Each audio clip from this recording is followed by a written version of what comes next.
Olá, boa noite a todos. Eu estou aqui com os 2 exemplares da revista Espírita Contemporânea, uma publicação semestral do SEMA.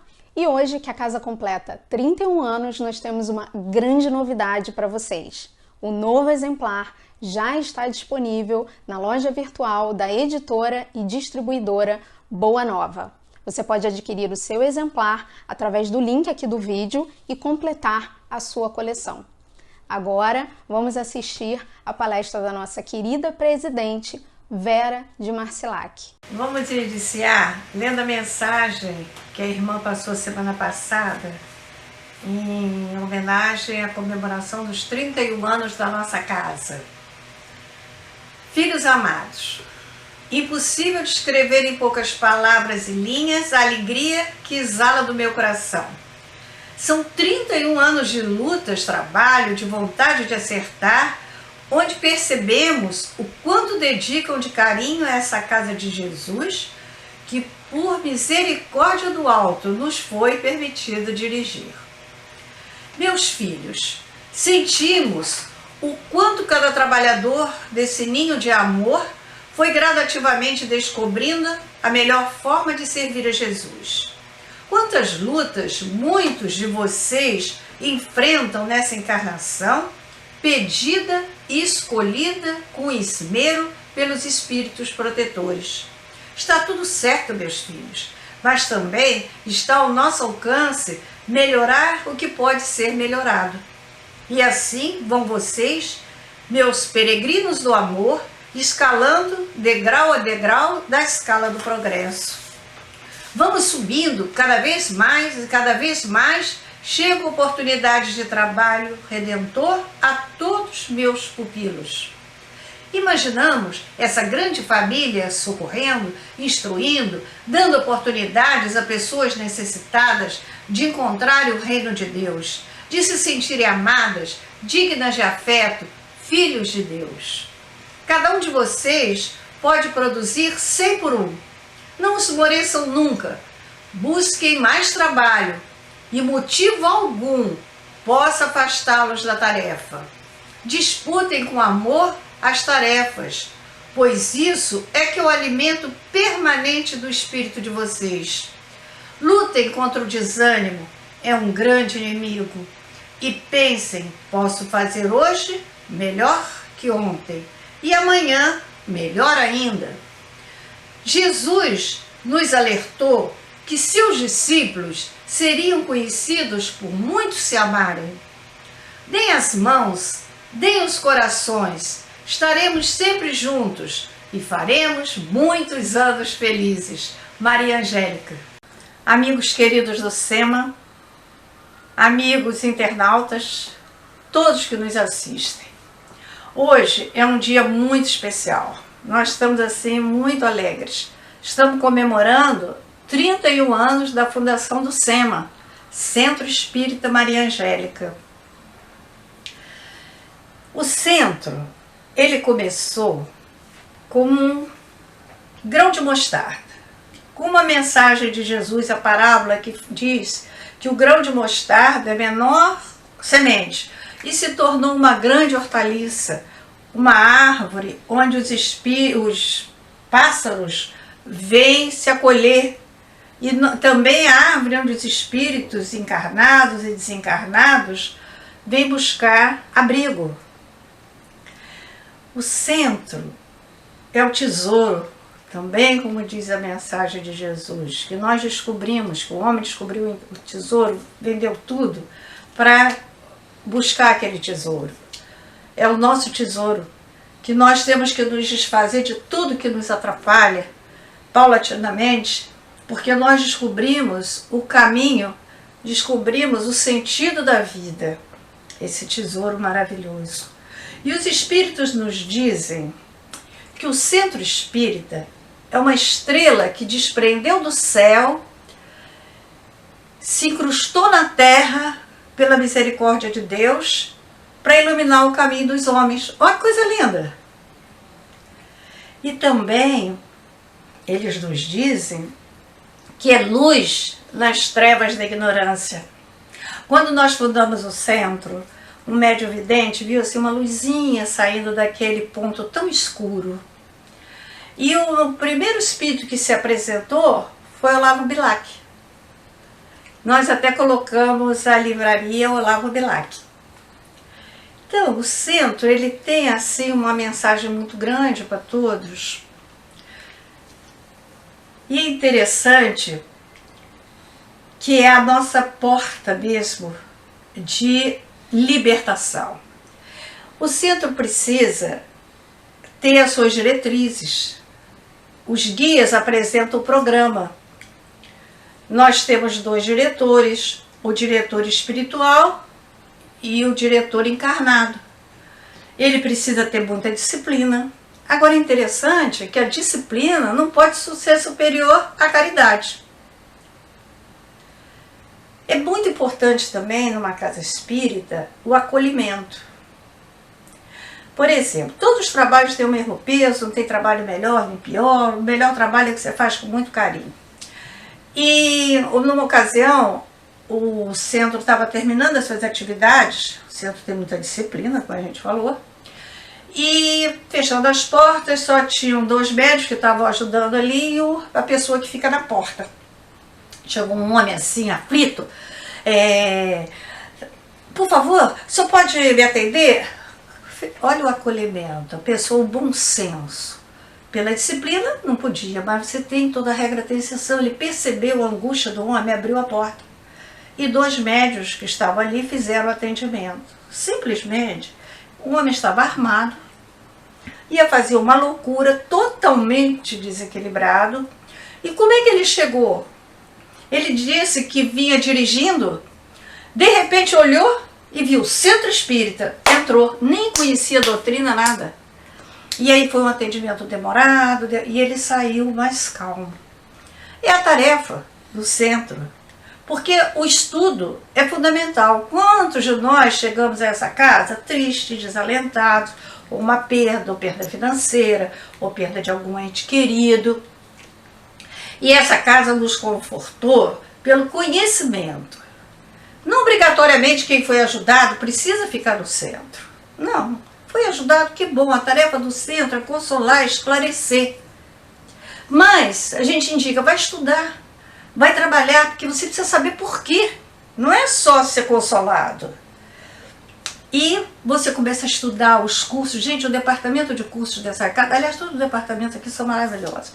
Mas então eles fazem o melhor que podem. A gente está vendo online, como diz a irmã Maria Angélica, que é um doce, ela faz chover em terra seca. É o que ela faz com a gente está fazendo palestra online, olha que coisa diferente para todos nós. Mas vamos fazendo. E o centro, o departamento, ele faz os cursos, ele trabalha, todos os departamentos aqui trabalham com muito amor. É muito necessário essa união, essa fraternidade, é uma tônica do centro. Agora você estuda também, mas não pode ser isso. Senão você fica aquele espírito de escritório. Você tem que estudar, a doutrina tocar no seu coração e aí você sai trabalhando, você vendo a dificuldade daqueles irmãos, você sai para dar quentinha, você sai para trabalhar no lar, que nós temos duas entidades assistenciais, aí você vai trabalhar no lar, você sai, você às vezes sai cansado, de repente você sai fortalecido dali. Quantos depoimentos a gente diz assistido, mas assistidos somos nós, porque nós é que saímos bem de lá. Mas é o modo da gente colocar. Elas nos dizem, ai, dona Vera, depois que eu comecei a estudar aqui, quando eu estou muito desesperada, quando meu marido chega lá cheio de cana, eu começo a cantar a música da irmã, porque eu não sei ler, não sei fazer o evangelho no lar, e eu canto a música da irmã e eu me sinto outra. São muitos depoimentos, porque elas já sabem da importância do evangelho no lar. Eles trazem Jesus ao seu lar. Há um livro que a gente indica sempre, do Neio Lúcio, é o Evangelho no Lar, o Evangelho que Jesus fazia na casa de Pedro. São ensinamentos lindíssimos. E nós vamos vendo a mensagem do Evangelho hoje, do homem que construiu a sua casa na rocha. Vamos ler no Evangelho no capítulo 18, muitos os chamados, poucos os escolhidos. Gente, nós temos que nos fazer escolhidos. Reparem aqui. Todo aquele que ouvir essas palavras que eu digo e as praticar, será comparado a um homem sábio que construiu sua casa sobre a rocha, e quando a chuva caiu, e os rios transbordaram, e os ventos sopraram, e se abateram sobre esta casa, ela não caiu, pois foi fundada sobre a rocha. Mas todo aquele que ouve estas palavras que eu digo e não as pratica, será como um homem insensato que construiu sua casa sobre a areia, e quando a chuva veio, e os rios transbordaram, e os ventos sopraram, e se abateram sobre essa casa, ela então desmoronou, e foi grande a sua ruína. Então, nossa casa é construída na rocha. Problemas sempre vamos tendo, mas são solucionados. E a nossa casa interna? Temos que construí-la na rocha. Dos problemas, agora, por exemplo, esse problema da pandemia, nós vamos observando que sempre houve mudanças no mundo. São necessárias. É uma mudança realmente. Mas se nós entendermos isso, nós entendermos, já que tivermos criado o sentimento espírita, que está tudo certo, que Jesus está no leme, que há um plano para o mundo, nós não estamos à deriva. O medo da morte, perdeu o medo da morte. Qual é a diferença? Morre 1, morre 10. Qual é a diferença? Perdeu o medo com uma morte que São Pedro pediu para ela ir lá levar 10 pessoas num município. E ela, tudo bem, foi cumprir a tarefa dela. Chegou lá, quando voltou para São Pedro, voltou com 50. E São Pedro, mas olha, eram 10. Sim, mas quando eu cheguei, 40 morreram de susto. Então, é o que nós temos que tirar o medo da morte. A morte como uma transformação, faz parte do processo. Isso tudo é um sentimento espírita, você tentar ser bom, tentar consertar os erros, se aceitar, porque nós temos muitas dificuldades. Às vezes o pessoal diz assim, ai, me decepcionei com fulano, ele fez isso. Aqui é casa de gente complicada, não é casa de gente perfeita, é casa de gente complicada. Nós estamos aqui. Então é um entender o outro, cada um está no seu momento. Se você já venceu isso, ajuda o outro. Essa é a função da casa espírita. Você botou uma expectativa no fulano, mas todos nós estamos aqui com as nossas dificuldades e tentando melhorá-las. Há uma passagem que eu acho muito linda, de Eurípides Barçanufo. Eurípides foi um professor no século passado, ele não era espírita, era católico, como a gente diz, toda religião é boa, mas quando ele leu o livro Depois da Morte, do Leon Denis, ele mudou totalmente. Aquele livro respondeu a todos os questionamentos dele. Aliás, é um livro muito lindo. Uma vez eu dei para minha mãe ler esse livro, ela ficou encantada. Então é um livro que abre o canal para você. E ele fundou uma escola, que é o nosso sonho também, vocês vão fundar, se a gente não fundar. E nós vamos vendo que ele vem com Jesus desde a época de Jesus. Ele, Bezerra, vocês vão lendo esses livros, vocês vão ler o livro Ave Cristo, quando ele tem o personagem do Rufus, aquele escravo que não nega Jesus de jeito nenhum, aí o feitor coloca ele amarrado num potro na frente das filhas e da esposa, e ele continua, porque antes de serem filhas dele, são filhas de Deus. Deus sabe o melhor, ele jamais negaria Jesus. Olha que coisa.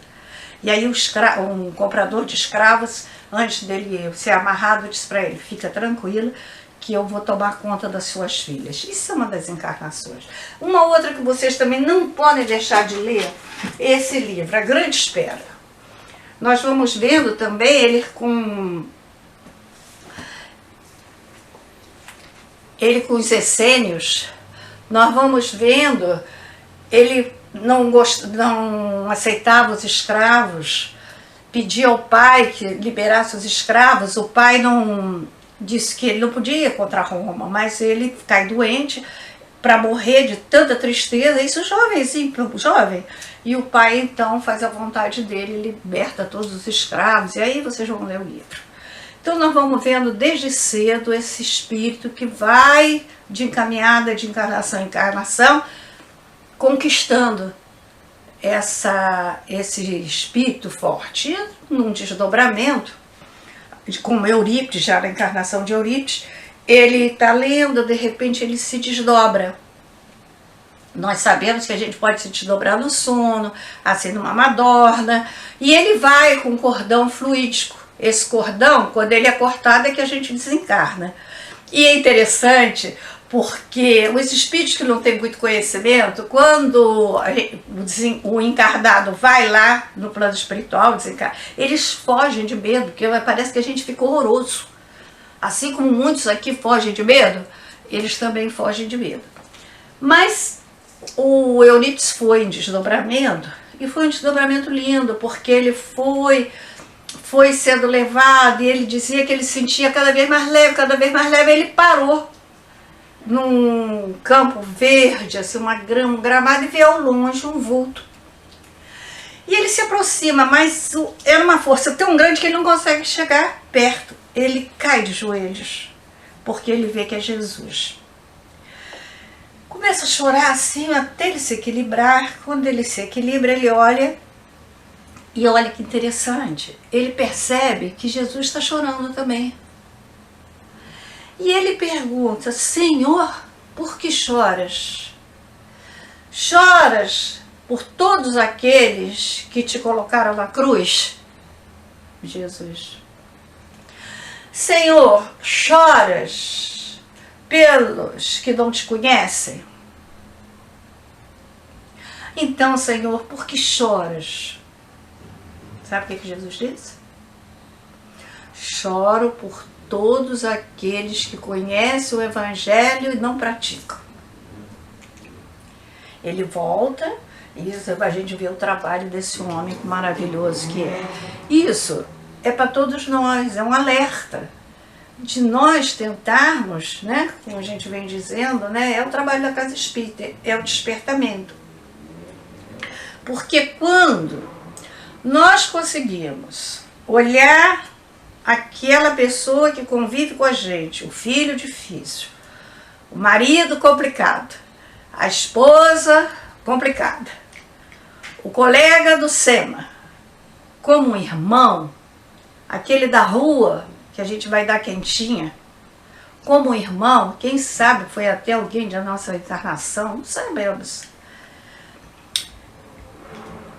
Parece que as coisas modificam. Vou ler um conto daquele livro Contos e Apólogos, de Humberto de Campos. Outro livro, olha quantos livros na fila, ó. Contos e Apólogos, A Grande Espera, Ave Cristo.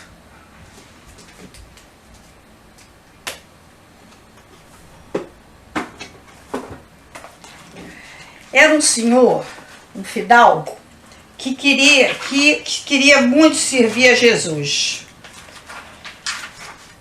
O objetivo dele era servir a Jesus, ele era amante do bem, servia a Deus. Então, ele viajava por outros países e começou pela França para ver os negócios, que ele tinha muitas terras. E ele sai todo assim, de armadura, todo lindo, poderoso, com um saquinho de dinheiro, ele era muito rico. Quando ele sai, ele vê um mendigo pedindo esmola. Ele nem olha, sai batido e dá o saquinho de ouro para o mendigo. Ele tinha muito dinheiro. Aí outras viagens, ele vai para a Espanha, bota um gorro com um brilhante enorme e vai também resolver problema. Quando ele sai, quem está ali? O mendigo. Ele vai, tira o brilhante do gorro, dá para o mendigo. E assim, Humberto de Campos vai contando que em todas as viagens ele tinha um manto, ele tinha, preciosíssimo, ele tinha um gorro. Na última viagem já não tinha tanta coisa, ele dá o farnel. Então, mas ele passava batido, dava e passava batido. Esse homem queria, na cabeça dele, servir mais a Deus. O que é que ele faz? Se inscreve nas cruzadas. Vai lutar, cada um vai servindo, né? Olha como é que nós vamos tendo conhecimento, né? Ele vai para as cruzadas. O que acontece? Numa dessas batalhas, ele cai, fica desmemoriado, perdido, sem rumo, e o tempo passa e fica por ali, não retorna a casa. Passa o tempo, diz que de repente começa a lembrar da casa, lembrar do caminho de volta, já mendigo, esfarrapado, até que ele chega, depois de muito tempo, à casa. A esposa já tinha casado, os filhos estavam grandes. Quando ele bate, o filho, que é ele? Você é um mendigo? E ele disse, mas fulano, abre, eu sou seu pai. Ih, que maluco, doido. Né? O que o filho faz? Solta os cães em cima. E os cães dilaceram o homem. Agora eu vou ler o final, porque eu não vou saber, vou falar tão bonitinho.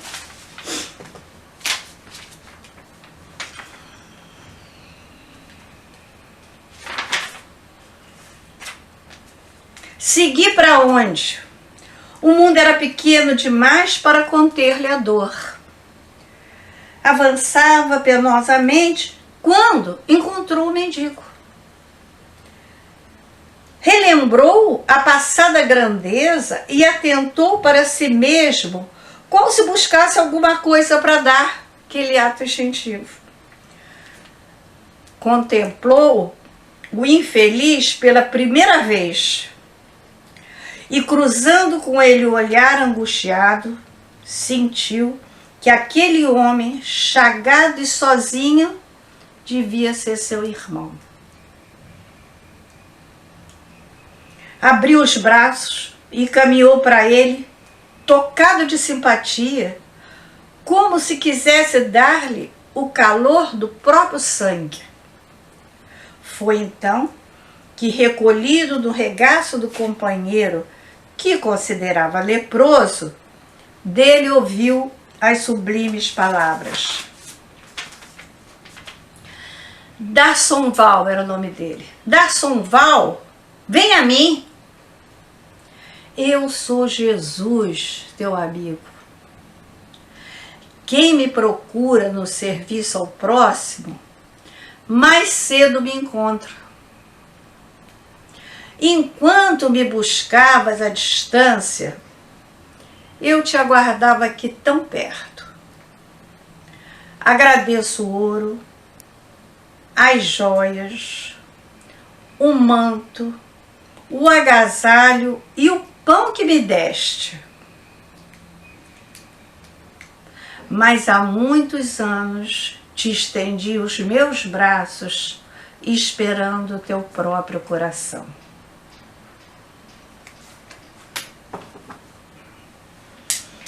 É um alerta, né? É um alerta, né? Para que nós possamos botar amor no que a gente faz. Às vezes você pega a opção de tarefas na casa, não, pega uma, mas faz o melhor que você puder. Joga todo o amor naquela que você puder. E agora? Como é que nós podemos oferecer de presente nesses 31 anos para Maria Angélica? Qual seria o presente assim que eu poderia oferecer a Maria Angélica? É uma reflexão. Nós vamos observando que algumas situações que nós enfrentamos no passado, hoje, nós enfrentaríamos de forma bem diferente. Nós vamos observando que nós podemos modificar muitas coisas que estão ao nosso alcance. Mas tem que ter coragem, tem que ter perseverança, não pode ter desânimo.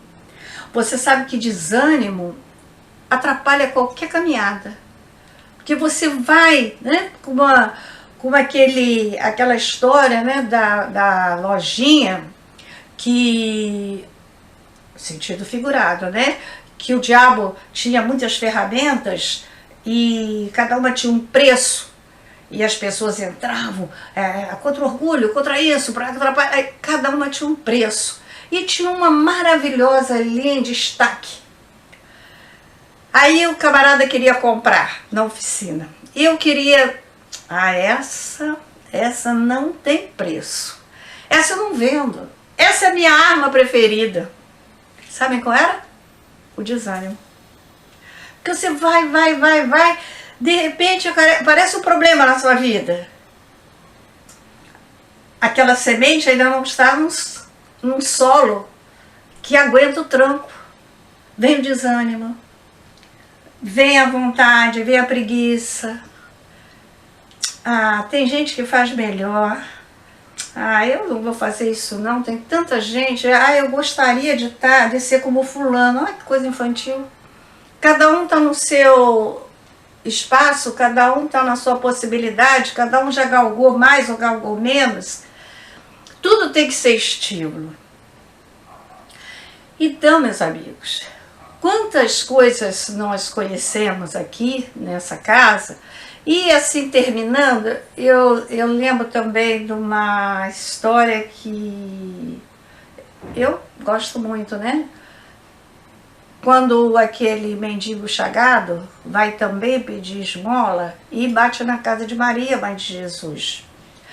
E aí ele grita, senhora, e ela aproxima de ele, nada de ir. Aí ela vem com a lamparina e olha para ele com um lampiãozinho e vê que por que ele não ia, ele estava todo chagado. E ela diz então, meu irmão, você pode ficar curado, procura meu filho. Jesus, ele está pregando aí nas cercanias, procura, ele vai curar você. Deu a comida e o mendigo partiu lá atrás de Jesus. Passou tempo. Um dia, ela ouve outra vez, senhora, a senhora reconheceu a voz, veio toda animada, né, para ver o resultado. Então, procurou meu filho? Sim, procurei. Ele curou você? Sim, curou. Aí quando ela chega assim com a lamparina, ele está todo chagado.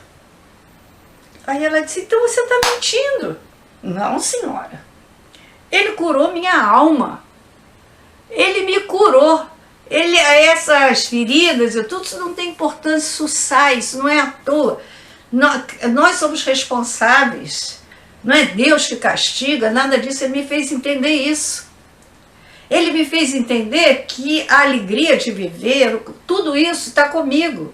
Que Deus é Pai, que Deus é misericórdia, que a vida continua. Nossa Senhora, Ele me deu o sentido da vida. E isso, amigos, é o sentido da vida. Tem um livro, O Sentido da Vida, de Franklin, que ele esteve no campo de concentração, um psicólogo. Vale a pena ler esse livro, não é espírita, nada disso, mas é um livro assim que ele conta tudo que ele venceu, ele perdeu a família, ele conta, depois foi Auschwitz, o último campo de concentração que ele foi. Quem foi Auschwitz é uma loucura, é uma coisa assim inacreditável que o homem possa fazer isso com o homem.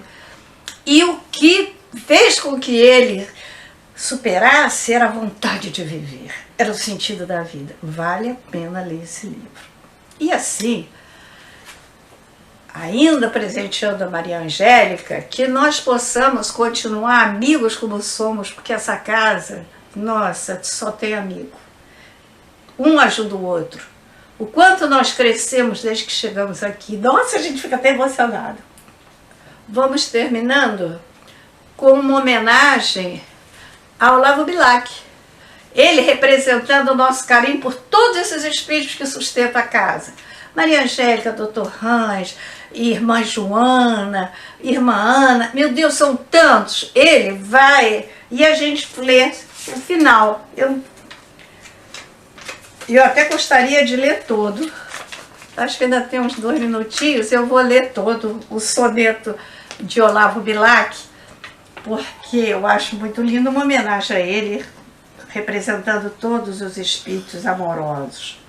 Ora, direis, ouvi estrelas, certo perdeste o senso, e eu vos direi, no entanto, que para ouvi-las muitas vezes desperto e abre janelas pálido de espanto. e conversamos toda a noite, enquanto a Via Láctea, como um palho aberto, cintila. E ao vir o sol saudoso em pranto, ainda as procuro pelo céu deserto. Direis agora, translocado amigo, que conversas com elas? Que sentido tem o que dizes quando não estão contigo? E eu vos direi, amai para entendê-las, pois só quem ama pode ter ouvido capaz de ouvir e entender estrelas.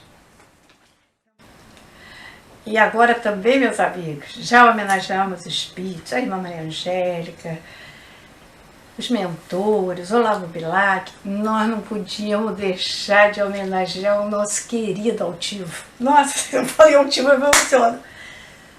Foi presidente do Centro Leon Denis e desencarnou, né? Deixou um legado aí, o espírito assim, de coração, simples, ativo, dinâmico, exemplo para todos nós. Quando nós fomos ao Centro Espírita Leon Denis, nós éramos uns gatos pingados, né?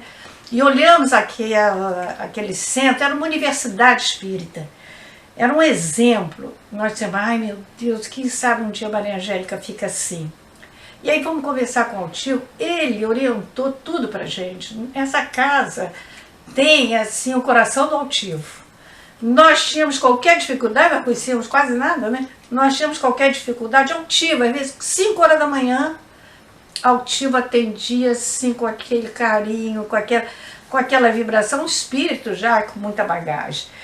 Então, quando nós queríamos algum trabalho, olha, trabalho de cura na Casa Espírita, ele tem uma apostila, tem apostila sobre obsessão, nós pegávamos tudo, fizemos lá também na Malé, o curso todo, como é que eles trabalhavam na Malé, para trazer para a gente aqui. Então, nós somos assim, discípulo de Altivo. E ele é aquele espírito guerreiro, exemplo para todos. E está nos ajudando, continua nos ajudando, porque de vez em quando ele manda uma mensagem, continua no plano espiritual ativamente. Tem um trabalho aqui, algumas coisas que eu vou ler de Altivo, pequenas, e uma orientação de Baltazar. Baltazar é um dos mentores da casa, como o Dr. Herman também, mentores da casa. Aliás, o Altivo tem uma meditação dita por Baltazar, eu faço diariamente, são 10, 15 minutos. Como eu tenho muita dificuldade de meditar, tem que ser rapidinho, mas já está melhorando. Ele está me ajudando para eu poder fazer uma meditação cada vez com mais tempo. Então a gente fala para vocês, procurem no YouTube, meditação de Altivo, é orientada por Baltazar, é imperdível. Então vamos vendo aqui, ele bota assim, só alguns aspectos, mas tem um aqui que eu achei interessantíssimo, eu não sabia também. Primeiro, são regras no trabalho espírita, ele vem dando muitas, a gente já falou bastante, mas ele diz assim, começa espíritas, como no Evangelho capítulo 6, item 5, amai-vos, este o primeiro ensinamento, instruí-vos, este o segundo. Então ele já vai falando, começa aqui. É muito grande o trabalho, mas tem umas regras no Centro Espírita, ele vai falando da disciplina, Dr. Herman também. Assim, irmãos, trabalhem nas regras, é Dr. Herman. Trabalhem nas orientações, trabalhem todas as necessárias ordens para serem cumpridas, mas em que nenhum momento se esqueçam da caridade, da compreensão, da compaixão também. Você vê como é que todos eles vão enfatizando. Agora tem uma mensagem também de Baltazar. O Baltazar é sério. Eu acho que o Dr. Herman também é bastante sério. Eu achei interessantíssimo. Ele diz assim,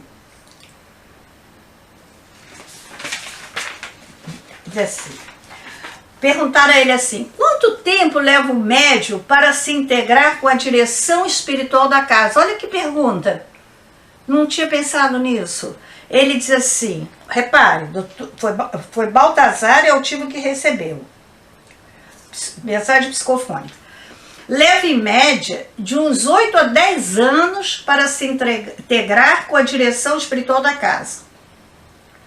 Aqueles que estão aqui há menos tempo que este podem ficar tristes à vontade, porque não é menos tempo que isto. porque isto é toda uma tarefa, por mais amor que vocês digam que tenham, isto é toda uma tarefa, olha que sério, de integração fluídica. Dificilmente se faz com menos de 8 anos. É um ciclo que tem que ser cumprido. Os que perseveram ganharão os louros das realizações. Os que não perseveram, ninguém os acusará. Muito interessante. Ainda diz mais, olha aqui, é um aprendizado. Olha, tudo de altivo, quando eu ainda vejo na internet eu busco. Aí continua. E esses médios com 15, 20 anos de casa, que largam a casa, o trabalho e a doutrina.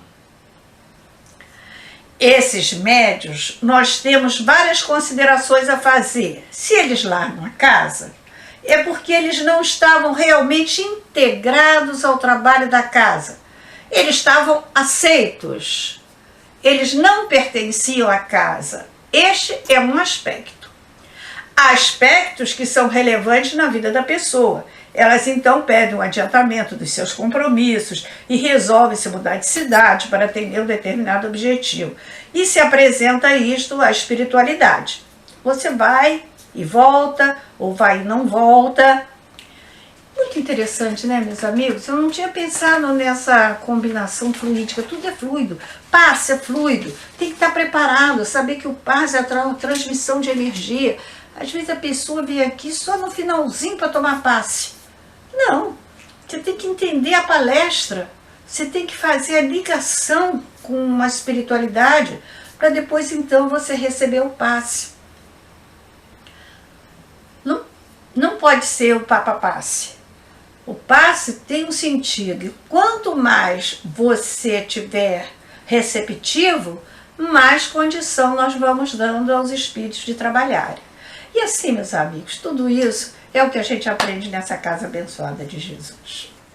Então, meus amigos, que tenhamos ouvido, capaz de ouvir estrelas, capaz de interiorizar todos esses ensinamentos, podendo colocar em prática, nos aceitando, nos sentindo muito felizes, porque trabalhador de Jesus tem que ser feliz. Vamos lendo a Boa Nova, Bartolomeu que era triste. Como a Boa Nova pode ter alguém com a Boa Nova que traz a libertação ser triste? Vamos ver o que Jesus fala para ele. Vamos percebendo também esses ensinamentos como uma água viva que dessedenta a nossa sede, como Jesus falando no poço de Jacó, a samaritana, essa água que abastece os nossos espíritos. Vamos ler o Boa Nova, outro livro. Olha aqui, meus amigos, terminando aqui, Chico Xavier psicografou esse livro chorando, ele disse. Então, esse livro é livro de cabeceira.